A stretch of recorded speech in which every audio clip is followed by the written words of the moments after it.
I used to know this person who would ask questions in a way to signify, demonstrate, or somehow signal their dissatisfaction, their disagreement with something. So they would pose a question, but really what they were doing was saying something is wrong, something is bad, something isn't right, and they just didn't want to actually come right out and say that. It was a very difficult person to understand and to work with and to get along with, and this went on for years. And I've always thought about that because I wonder about how I ask questions. Am I capable of asking questions in a way that makes somebody feel like it's okay to answer them? In the Gospel of Luke, we have a little story in the second chapter.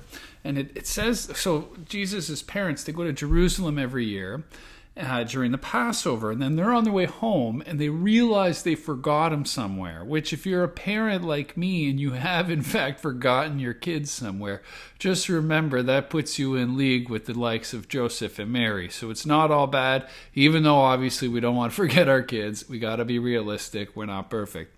Anyways, they go back to town and they find him, and he's in the synagogue, or he's talking in the temple courts, and he's sitting with the teachers, and it says listening to them and asking them questions.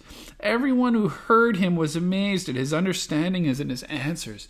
You see, he's this young guy, probably 12 or 13 maybe at this point, and he's asking questions. He's hearing them teach, and he's asking questions, but he's being sincere in his request.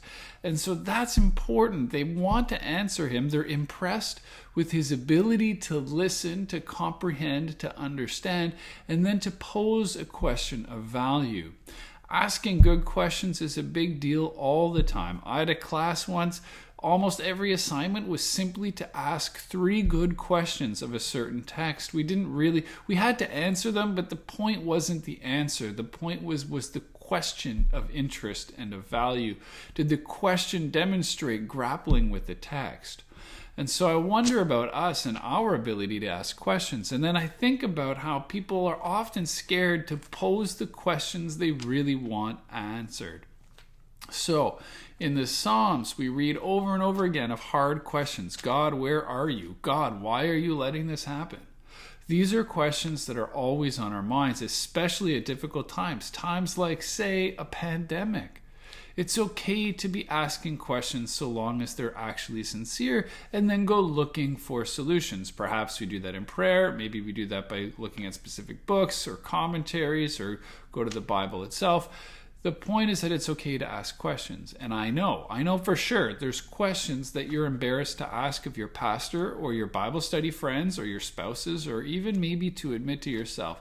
But it's worth taking the time to slow down, hear the question, wonder where the question comes from, and then if it's a worthwhile question, say, I'm going to go approach a way to find the solution to this. And that's a great, sincere thing. And God honors the sincere heart, the one that's really asking, not the one that's not asking, that's saying, what about this? And that just proves God. If everything is just proving what you already know, that's your issue to deal with. But if you're sincerely asking questions that matter to you and that you're hoping to find answers to, it's worth taking the time to do that. Final real quick point about this passage that you might want to notice if you're a churchgoer. There's room in these early temples for young people to be asking questions and talking in such a fashion that other people are learning from them, sitting in amazement with them. And it's not too often we do that. I know I've had a hard time as a leader finding youth that I trust, finding youth that we can build up, that we can put in front of a congregation to speak. But every time I've done it, it's gone over very, very well. People are so happy to see the youth. The youth are empowered. And so if you know a youthful person that could be empowered this way, let us know. We'll figure something out. Maybe we can incorporate them on a Zoom service or something. I don't know. Think of the kids. Think of the questions. Approach life boldly, because you only have one chance at this, and God is on your side.